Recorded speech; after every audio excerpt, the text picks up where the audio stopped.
The following podcast is brought to you by Pro Wrestling Connect, Australia's newest choice for event management and brand development specialising in pro wrestling. And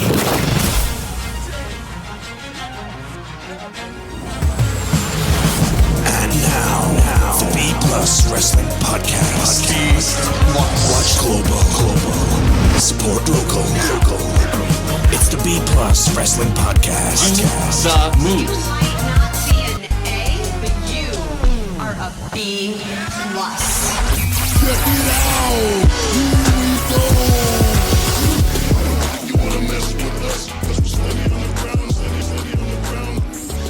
Good afternoon, ladies and gentlemen out there in the B plus land. It is me, it is I, the one they call Mr Mysterious, and this is the Impact Zone.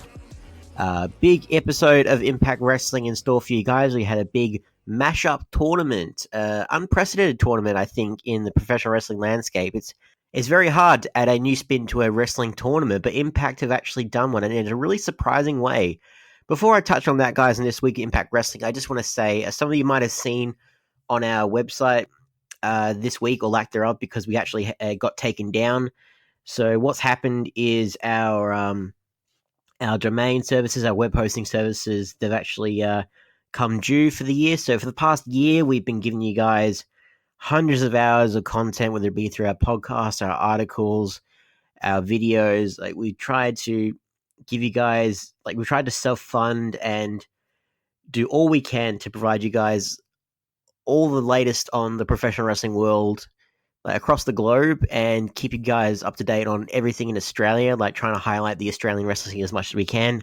But we need your help. So we've managed to keep the web hosting afloat for about another month or so, but we actually need a little bit more from you guys we need a little bit more to keep it going. So in doing that, we need to raise about $300 as our target, so we can keep the B Plus afloat for another year. Otherwise, we'll not have any website to run, and then things will get really, really difficult. And we love doing what we do, and we're going to try and, we all believe in watch global, support local. Everyone here, we've had a lot of personnel changes over the past couple of months, so it's been hard to keep track of half the stuff that's happened, but any amount that you guys could donate would be greatly appreciated. The link is on our Facebook page. You can go directly to our GoFundMe. As I said, the amount is $300. Even if you don't have any funds out right now, if you can share the link, that would really mean a lot to us, because we want to try and keep this going for as long as we can, and we love doing what we're doing, and we don't want to stop. And I don't want to stop talking about everything else, be it Australian wrestling, be it all the rest, what I do, or Impact Wrestling. So now that I've got that out of the way, thank you for indulging me, ladies and gentlemen. We'll get into this week's episode of Impact Wrestling for the mashup tournament. So for those of you who don't know, this is a big 16-man tournament. So 8 tag teams. What's happened is multiple members of the Impact Wrestling roster have been mishmashed together in all these different tag teams. And for those of you wondering why in the world would these people willingly be a part of this weird mashup, is because the winner of this tournament will earn a future world title shot. So the tag team that wins the tournament goes on to Unbreakable on August 2nd, an Impact Plus exclusive show, and they fight for the number one contendership for the world title. So you have to, they have to bury the hatchet for a couple shows by defeating a couple teams, and then they can the guys go from friends to bitter rivals as they were originally intended, and then clash against Brian Cage for the Impact World Championship. I love this idea, and the added twist on this as well.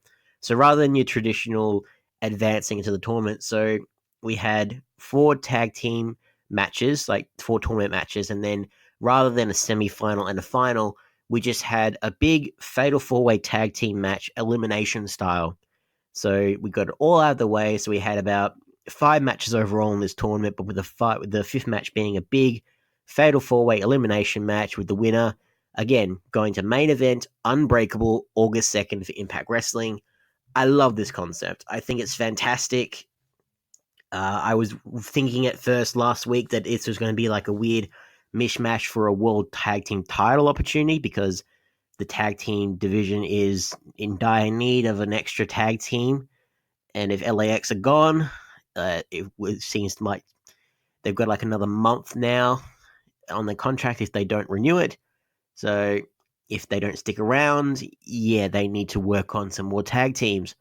But this makes so much more sense. I'm actually glad that it's not for a tag title shot, because some of the teams in here, you had guys like Michael Elgin and Willie Mack teaming up.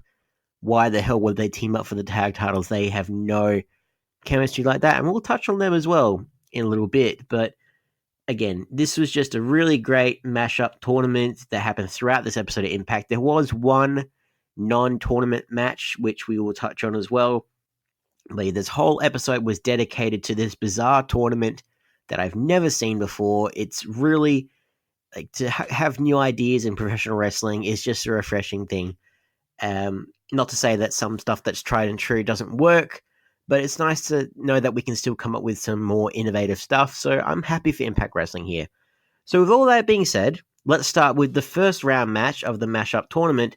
So we had a tried and true tested tag team in Moose and Eddie Edwards go up against the team of Rohit Raju and Cody Deaner. I really like this. So Moose and Eddie Edwards, of course, they're former tag team. Like, they used to work really well together before Moose betrayed Eddie Edwards and he kind of spiraled down a path. Like, they faced off against OVE.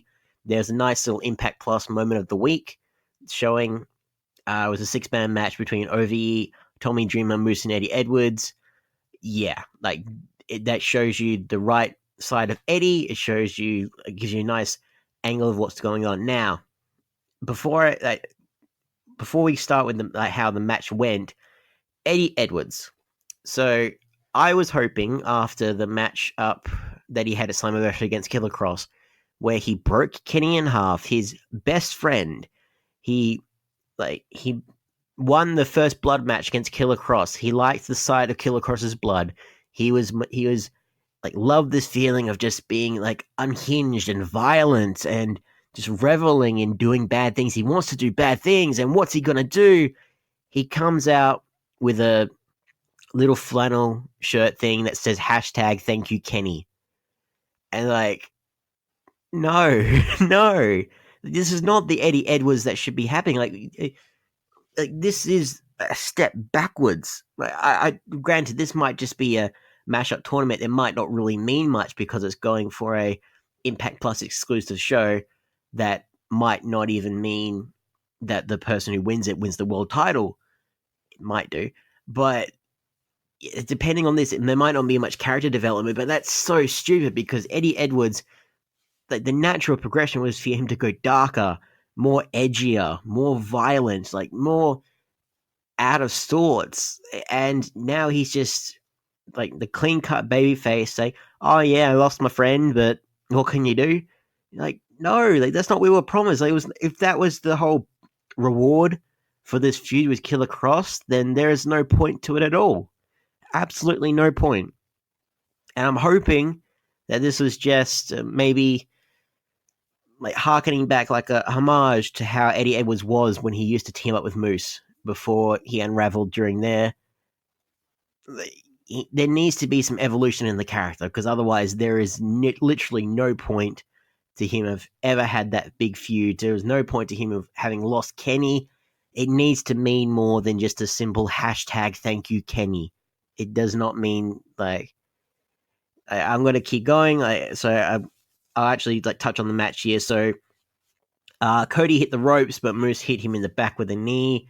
Cody knocked Moose off the apron, but the distraction allowed Eddie to get in control with a belly suplex. Moose and Eddie, a lot of senton splashes. They work really well together because, of course, they do. And they did a nice little double team senton on Rohit. Cody is about to give her when Rohit steals his hat. Moose takes the advantage of them arguing, hits Rohit with a big kick, hits Rohit. That's hard to say 5 times. Eddie follows up with a Boston Knee Party. 1, 2, 3. Moose and Eddie Edwards advance to the finals. Advance to the final match in the tournament. During the so once their match finished, they actually cut to how the teams were interacting after their wins. And Moose and Eddie it's like a switch had been flicked off. So like they were hugging, they were shaking hands and stuff, and then all of a sudden they're just like, "You better not screw this up." And it's just like, oh, okay, it's all is not as it appears, and I love that switch. Just the fact that nothing seemed to prompt it. Moose just all of a sudden after he was like being all lovey-dovey and everything else, and just like, "Don't screw this up, man. I need this world title opportunity. I need it." And like, and like, I had half a mind to think that because Moose and Eddie Edwards were the only real team that had worked together before, yeah, it would have made sense, you know? But after the match as well, a brawl broke out between the Deaners and the Desi Hit Squad.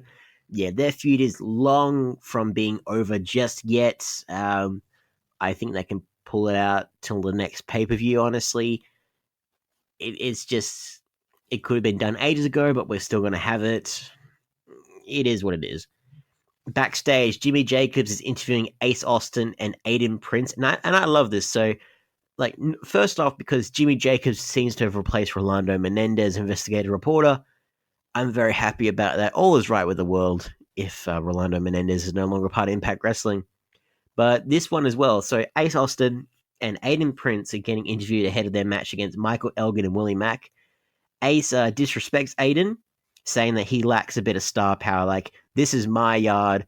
This is the opportunity for you, but for me, like, this is me just reaffirming that I am the one true ace of Impact Wrestling. And I love the fact that this is a mashup tournament and these guys are not meant to be friends, because Aiden just goes like, "You know what? Screw it, I'm out."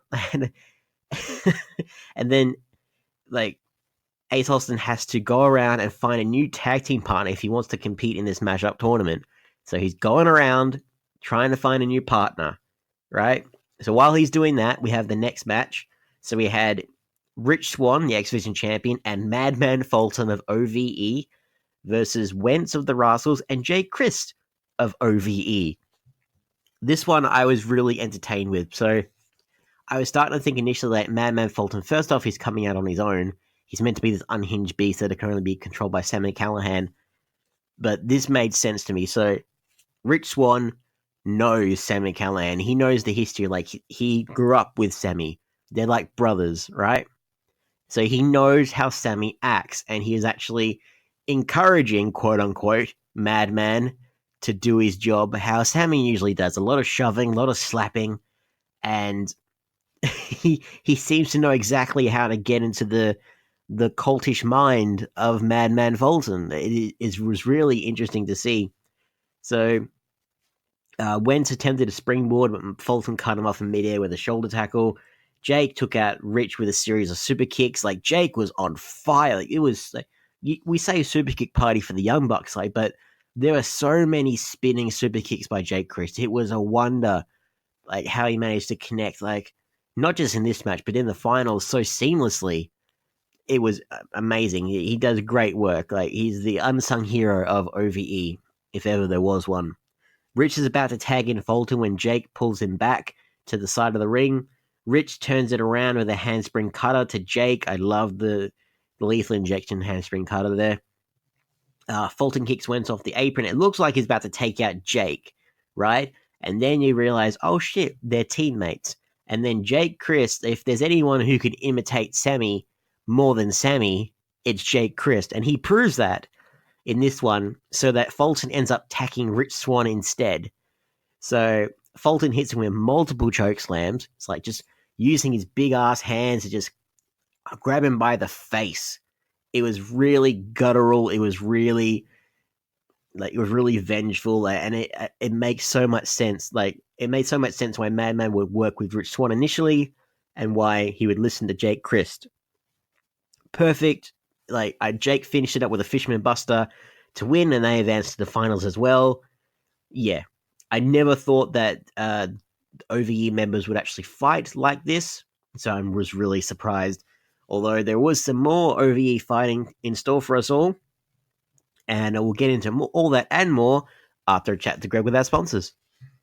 Promotional consideration paid for by the following.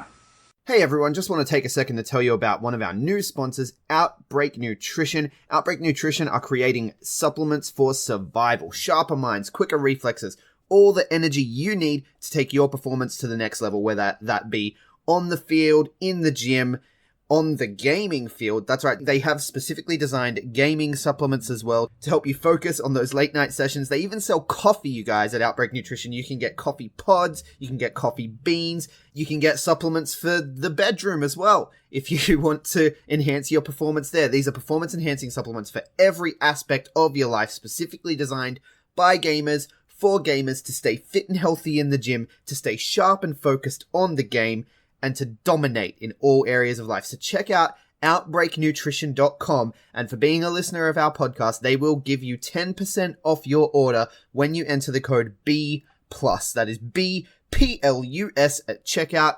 So make sure, if you want to stay on top of your game, if you want to take your performance to the next level, OUTBREAKNutrition.com, enter the code B+ at checkout.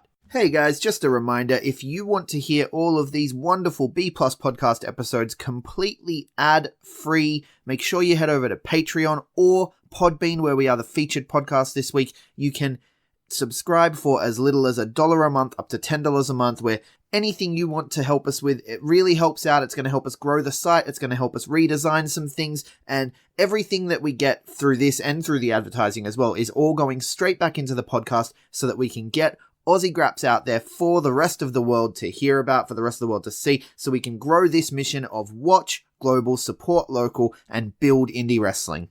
So if you want to be a part of that and get some really cool rewards like call-in shows, bonus episodes, ad-free like I mentioned, then head over to patreon.com/theb+ and subscribe today.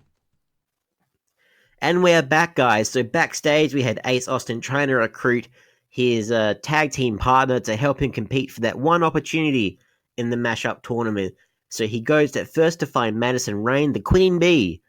After her turn from last week, she's a bit more royal. She's got a little bit more of a gown to her. She's wearing her tiara more. And yeah, he's trying to turn things around, but not everyone is turning him down. He's just like, I just need a partner.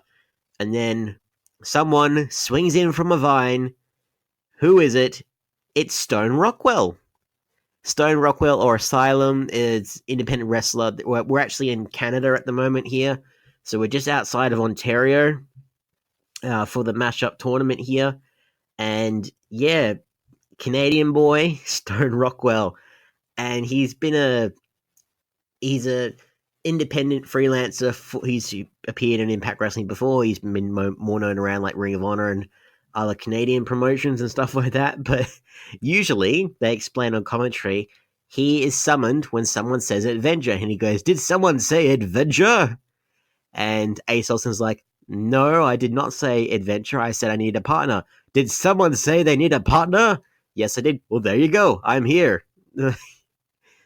Bless him. Bless him. It's dorky, it's silly, but you know what? I'll allow it. I enjoyed this bizarre mashup of Stone Rockwell, and he doesn't appear often on Impact Wrestling. He's only appeared, I think, only a few times over the past couple years, so it's fine. It's fine. I needed a laugh watching Impact Wrestling, and yeah, that was it. I love Don Callis, who's saying, like, I found out the trigger word for him appearing was adventure, so I swore that no one in the audience, in the office, would ever use the word adventure on the off chance it would summon him. I mean, he's still here, damn it. Don Callis just can't keep him away. But, that was fun. So he found him just in time for the third first round match in the mashup tournament, Michael Elgin and Willie Mack versus Ace Austin and Stone Rockwell. So even though he had to plead and beg for a tag team partner, he still doesn't get along with Stone. He just doesn't want to tag him in. He just wants to do everything by himself. Whenever Stone went for the tag, Ace refused. He threw a card in his face. And you had the big caricature of Stone Rockwell just like taking on the chin. Poor guy. He just wants to be loved. Willie hit Ace with a standing moonsault. Like, Mac was on fire in this. I absolutely loved it. Elgin took control as well. The big enziguri to Ace. So Stone was playing to the crowd as Ace was like trying to run away from Michael Elgin. So he blind tagged Stone Rockwell in. So Stone didn't even see the tag. And all of a sudden he's facing off against the unbreakable Michael Elgin. He attempts to superplex. He attempts to suplex Stone, not a superplex. but he counters it into a vertical suplex of his own. Again, playing to the crowd some more. Yeah. Big clothesline. Elgin connects with the Elgin bomb, so the buckle bomb into the power bomb, the Elgin bomb to win the match. The Mac and Elgin, they advance to the finals as well. Yeah, made sense, absolute sense. We had a little promo on the OVE cam. Sami Callihan says that he is going to face off against Dave Christ and his partner Trey. Going to utilize the finger poke of doom to win the match, saying everything's going according to plan. Now, this is interesting. So, in this promo, you see, first off, Sammy asks Dave Christ where his watch is. And he's like, why do you have to bring up my watch? Like, Madman stole it. And, like, there's a bit of infighting between OVE, and it's meant to be comical, but at the same time, you're watching Dave Christ during this OVE promo, where Sami Callihan is saying stuff like, this is all going according to plan. The first step in the plan was having Jake Christ defeat Madman, and then the second part is that once Sammy defeats Dave Christ with the finger poke of doom, he's going to earn that title shot and get everything. But Dave Christ is not into this promo at all. He's like, he does not want to be taken out with the finger poke of doom, and he's still upset about his watch. It's just like he's going along with the motions. It's just like, it's very, very interesting to just see this tiny little bit of bickering in OVE. Maybe something might be in store, because Dave Christ has been the fall guy for a lot of stuff in OVE. I don't know.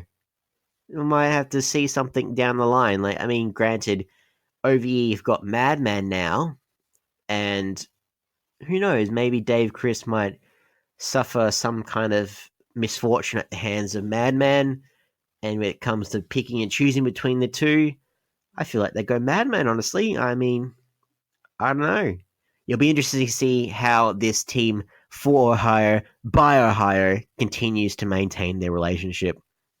So as I mentioned, the next match, Sami Callihan and Tessa Blanchard going up against Dave Christ and Trey. And Trey is out of his mind. He is dressed up exactly like Sami Callihan, acting like Sami Callihan, to the point where he's trying to do all of the spit takes, which I still retch over. He's trying to imitate him right down to that, to his mannerisms. Like, it was stupid. Like, Trey is the weirdest one of the rascals. He's the one who can do all this stuff and act like, I'm just going to be Sami for the tag. He's saying he's the draw. No, I'm the draw. No, he's the draw. So at first, Callihan hits Dave with the finger poke of doom, but Trey just kicks him out. Like, he probably should have consulted with his tag team partner, saying, like, you're not going to throw away the match. I want the world title opportunity. So the finger poke of doom, not 100% effective, unfortunately. In a bizarre turn of events, so Tessa hits Dave with a super kick while Trey does the same to Callihan, but they're not partners. Like, they probably would have worked better, like, to be honest. So throughout this one, Trey's doing all his high-flying offense, crashing into Callihan and Dave on the outside, and I love it. So he does the crash to both of them, then he just walks up to the camera, thumbs up, thumbs down. He's being Sami throughout this entire thing. I needed a laugh. Tessa wanted to be tagged into the match, but Callihan refused. He kept giving her the bird, and Callihan body slammed Tessa on top of Trey for an inadvertent double move. Like, so Tessa returned the favor, did the same to Callihan. Like, I love that she's not taking his shit lying down. Like, they are working together, barely, but at the same time, they still despise each other. There's some respect there, but yeah, they're still, but you know that they're not going to be friends anytime soon.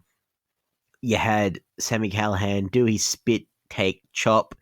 Trey tried to do the same, and he kind of vomited. Like, he was like dry heaving, like, no, I'm not doing this, I'm out. Like, made sense. Very glad it didn't happen, because I can only tolerate one wrestler do that. I have not a fan of it, Sami. I've never been a fan of it. Keep your fluids to yourself. In terms of the match keeping going, So Tessa hit Trey with a magnum, but she tweaked her knee in the process, so Callahan tagged himself in, followed it up with his thumbs up, thumbs down pile driver, and they pick up the victory. After the match, Tessa and Callahan are arguing backstage, and she tosses his water a little bit, and he just spilt water on him. He's like, "Did you just spill water on me? That's disgusting." Like, Sammy, you just spit and you snot all the time, and you're upset about some water. It baffles the mind, ladies and gentlemen. It just baffles the mind. But you're wondering, will they be able to get on the same page for the tournament finals? So to give us a little bit of breathing room for that one, we cut to the only the only non-matchup tournament match on this entire episode. It's a non-title triple threat match between Taya Valkyrie, Madison Rayne, and Havoc. And this just confused the crap out of me. Because we had Madison Rayne seemingly go back to being a heel last week after attacking Jordan Grace. So we have 3 heels in this match. You have Taya, Madison, and Havoc. All just like... It did not look like they're trying to make everyone believe, like, oh no, Madison's really a nice woman. She's acting more aristocratic now. She's acting a little bit more catty. Like, no, she's a heel. And you're just watching these 3 heels beat each other up, and just like, I don't care about any of this. Like, how am I supposed to care? And it does not play into... They're trying to say that whoever beats the champion you'd expect might have a title shot again down the line. Like, you kind of didn't really get that vibe at all. It's just a match that was kind of thrown together at the last minute. You had Jimmy Jacobs interview Taya and Johnny Bravo backstage. Tried to ask about what is Johnny Impact's relate, like what is the latest on Johnny, like your marriage to Johnny. And Johnny Bravo made it seem like it's about him, like, oh no, we're not married, but we're getting close. And it's like, oh my god, like Taya is just like horrified. So they're trying to sweep under the rug that Johnny Impact has been a part of the wrestling scene. He's left. Maybe he'll come back. Hope so.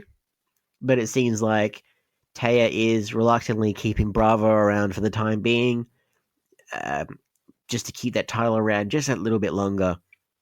They did mention the longest reigning Impact Wrestling champion was about 293 days, and they're saying that Taya Valkyrie could hold the title for that long. I can see it. I can see her holding that title for a good long while. Taya Loca, after that Monsters Ball match, man, that was amazing. And she kind of proved it in this match as well. So ultimately, throughout this entire thing, so Taya and Madison kind of joined up to try and take out Havoc from the get-go, but didn't really work out. Johnny Bravo distracted the referee, allowing Taya to deliver an eye poke to Havoc. That gave her a little bit of momentum. Havoc picked up and slammed both Taya and Madison, proving that she's an absolute killer, as if there was any doubt. Bravo pulled Taya out of the ring, and just Taya's like, screw this, I'm out. So then Madison's left all by herself. She tries to deliver a Hurricanrana, but Havoc reverses it into a big tombstone pile driver. I like that because Havoc is such a big woman, like in terms of like height, and Madison Rayne is a smaller woman. They did the tombstone, but her head did not go anywhere near the mat at all. It was the most safest tombstone I've ever seen in a women's wrestling match. Like, it was really... I looked at it as like, that would have just been like a nice little ride. Like, that's nice. I'm just completely destroying the savagery of Havoc. I do apologize, but ultimately, Havoc is the one who wins. So, if commentary is to be believed, maybe she'll have a match against Taya for the title, like one-on-one down the line, and maybe a certain undead bride might interrupt that match. Who knows, ladies and gentlemen? Who knows? So backstage, we have Michael Elgin is being interviewed, saying that irregardless of what happens tonight in the mashup tournament, he has got a non-title street fight against Brian Cage next week on Impact Wrestling. So this is more about pride than anything else. The fact that he is not world champion, that he should have won that match. He'll get the title eventually, so he wants to emasculate Brian Cage not once, but twice. And then we have the main event of this entire show, Eddie Edwards and Moose versus Sammy Callahan and Tessa Blanchard versus Jay Kristen Wenz versus Michael Elgin and Willie Mack. Elimination style, fatal 4-way tag team match. This was great. And I surprisingly, I thought this would go a lot longer. It only went for about 10, 11 minutes. All the guys hit their spots, but I was hoping this would go a lot longer, and it just, it sucks, but it was what it was. You had Moose and Eddie Edwards. They brought everyone to the outside. Like, Callahan used the groin claw on Moose, who was like, he tried to do the thumbs up, thumbs down, give Callahan the bird, but he got a groin claw for his trouble. Moose poked Callahan in the eye and followed up with a DDT. The match broke down into the outside pretty early. Moose launched Eddie over the top rope, so Eddie was about to do his suicide dive. Moose stops him, kicks him, and does a powerbomb, flinging him over the top rope anyway. So nice little twist, but at the same time, I'm going to do the same thing you did to me anyways, but we're not friends. I'm helping you, but that wasn't a nice thing I did. I love that. Willie hit Eddie with the pounce. Elgin took out Eddie with the Elgin bomb to score the pinfall. So they're the first team that gets eliminated from this match. We're down to 3. Then you had Wentz hit Elgin with a springboard corkscrew. Wentz was being the big high flyer of this match, as if there was any doubt as well.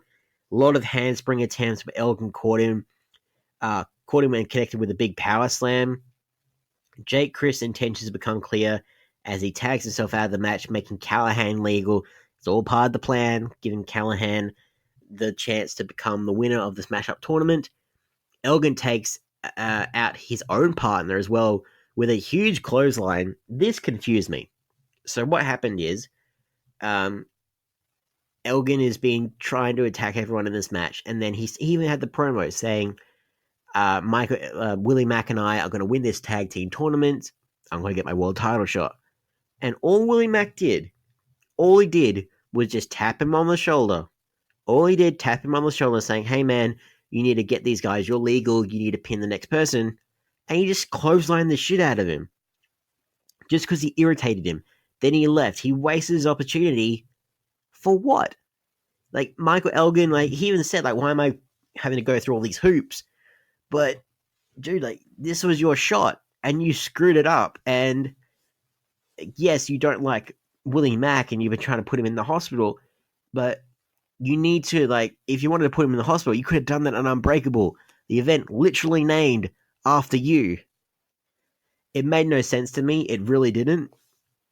It was a big head scratcher. It was not fitting his character at all. Yes, he does not like anybody, but man, he could have just listened to, and he did nothing. Willie did absolutely nothing to have got that reaction from Michael Elgin, but the result was the same. So this allowed Callahan to pin Willie Mack for the elimination. We're down to 2 teams. You had Jake Chris and Wentz and Sammy Callahan and Tessa Blanchard. So we're down to those 2 teams. Wentz hit Callahan with a springboard cutter. Tessa hit Wentz with a buzzsaw DDT. And Jake hit Tessa with a Death Valley driver. So Callahan thinks that, like his brother, Jake is going to play along with the dreaded finger poke of doom. I'm going to make it sound more intimidating. The finger poke of doom. But Jake surprisingly says no. He has been Sammy's lackey for the longest time, and he wants that title shot.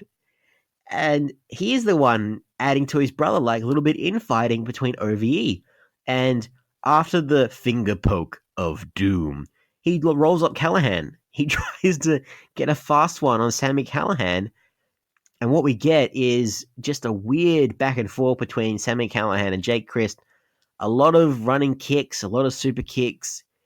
Man, it was weird to see a bit of personality from those guys. Maybe Jake and Dave, maybe they're signaling something to Sammy, we've had enough. It's not that at point yet, but just the signs of the seeds are being sown. So I love these little interplay things. Tessa hit Jake with Magnum to score the pinfall and win the match. That they were tagging each other, blind tagging each other so much throughout this match. It was hilarious just how many times they did it. They were yelling at each other, they were spitting at each other, they were giving each other the finger the entire time. And through all of that, Tessa Blanchard and Sammy Callahan have won the matchup tournament and will now face each other in a number 1 contendership match August 2nd at Unbreakable, exclusively on Impact Plus. I enjoy this. Now, I enjoyed this for several reasons, because if you listen to all the rest yesterday, guys, you'll have heard the big scoop news, if you've been following AEW, that Tully Blanchard, Tessa's father, is now signed to All Elite Wrestling. He is now managing Sean Spears, the man formerly known as Ty Dillinger in WWE. This is fantastic news for many, many reasons, because I remember listening to an interview recently that Chris Jericho did with Collider, where he actually said, if you could have any wrestler join, regardless of their contract situation, join All Elite Wrestling, who would it be? And he said Tessa Blanchard. He says he can see her being the most realistic person they could get to be a part of their brand. And this kind of confirms it. Like, they've got her dad now.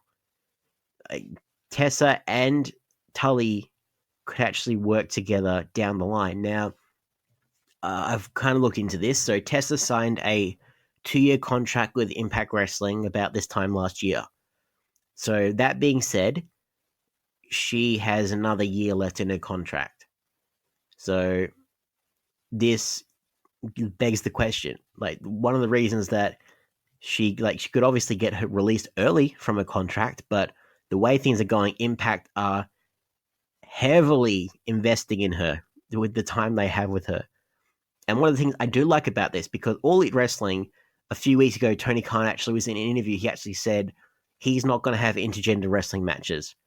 The women's wrestling and the men's wrestling are to be separate. Like, he does not like the idea of intergender wrestling. He thinks it's akin to domestic violence. I respectfully disagree, but I agree that intergender wrestling is not for everybody. It depends on the way you do it. I have seen no problem with it. Wrestling is a consensual thing.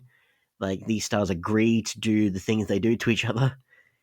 But, yeah, so you will not see intergender wrestling in AEW, but you will see it in Impact Wrestling. And they are investing heavily. So Tessa Blanchard is potentially in line, if she beats Sami Callihan, to get a world title shot.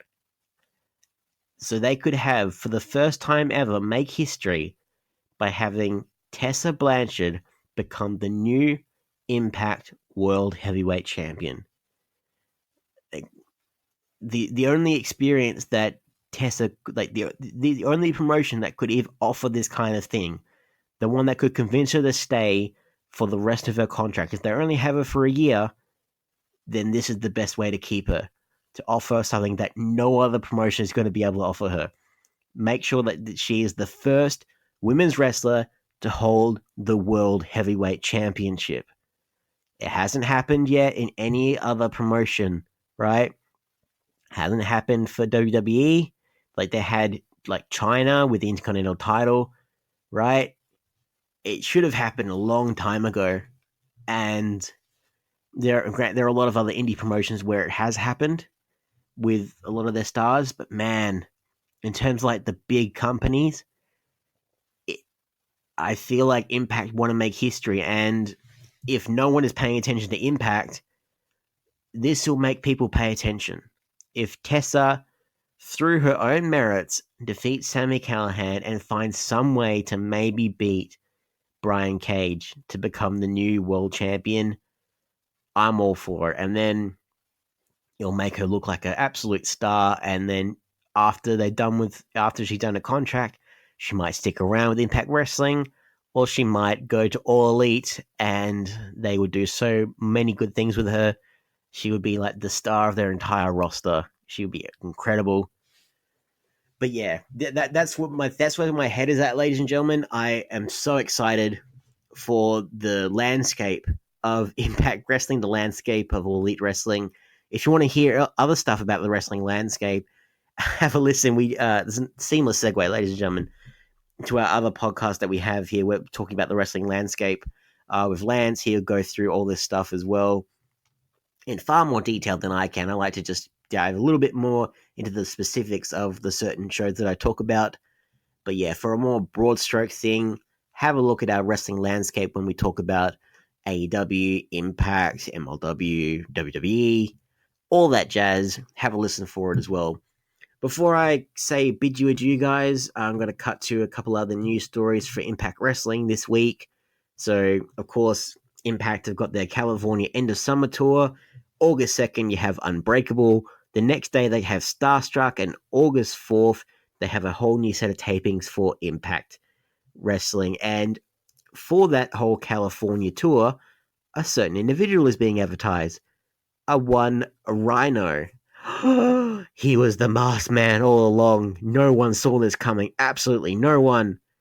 Everyone saw this coming. Everyone saw this coming. And at the time I'm recording as well, fan footage has conveniently been leaked on Impact Wrestling's website to show that Rhino is indeed back and will be facing off against Michael Elgin down the line. So he will be at Unbreakable. And granted, look, yes, Impact Wrestling should be focusing on the younger stars. It should be focusing on the current talent. Rhino has not been given a chance to wrestle for a long, long time. I want to see how he does before we write him off as just another old guy being given a chance by the company that was TNA. It's a hard thing. It's a hard thing, and others in our team have kind of said they should invest their money into young talents like the rising stars, and I agree with that. But they've got a nice balance in Impact Wrestling, and with the revolving door of talent, man, it's so hard to have some constants. Rhino is a good constant. He is. He is a former world champion in Impact Wrestling in TNA. The guy has a legacy there, and I want to give him a chance. I like to give people the benefit of the doubt. So we're going to see a bit more of Rhino. We're going to see a little bit more of Scott Steiner at some point during those either Unbreakable or at one of the tapings, because he's being advertised too. Him I'm not a little bit excited for, because he's a very, very slow man now. But we'll see what happens there. We have, apparently, for the Impact taping coming up, Moose is requesting a match. You're going to have Rich Swann and Jake Chris for the X Division Championship. Kira Hogan and Jordan Grace. Kira actually announced today as well, for those of you guys do not know, she's been in a relationship now with, what's her name? Diamante, the lady formerly known as Angel Rose. She's actually revealed that she has been in a relationship with her for a while now, and yeah, love is love. Big congratulations to Kira Hogan, for congratulations for coming out. Yeah, it should have happened sooner. But yeah, just make sure you show us support to Kira for finally revealing to us what she's been thinking all this time and her situation. And as I mentioned, guys, a street fight between Brian Cage and Michael Elgin, that's all going to happen soon in the next couple of weeks. I'm excited. I'm excited for another match between Tessa Blanchard and Sami Callihan. A lot of stuff is happening. Impact Wrestling is on the rise, and that's where we'll leave things right now, ladies and gentlemen. If you want to follow me on all the socials, I'm at Mr Myster1ous, Facebook, Instagram, Twitter, YouTube, and Grapple. Hit me up. We'll have a good old chat about Impact Wrestling. If you want to follow us here collectively on the B+, because we're a great bunch, you can follow us at the B+ Wrestle on Twitter, because wrestling wouldn't fit, and the B+ Wrestling everywhere else. Remember, guys, we have our Patreon, and of course, as I mentioned at the start of the video, we have our GoFundMe to keep the website afloat. Any amount you could donate would be greatly appreciated, so we can keep giving you guys what you want, when you want, highlighting the very best of the Australian wrestling scene, and keeping you up to date on all the wrestling news from around the world. Like, share, subscribe, hit that 5-star review. I'm Mr Myster1ous for the Impact Zone, and I'll see you later.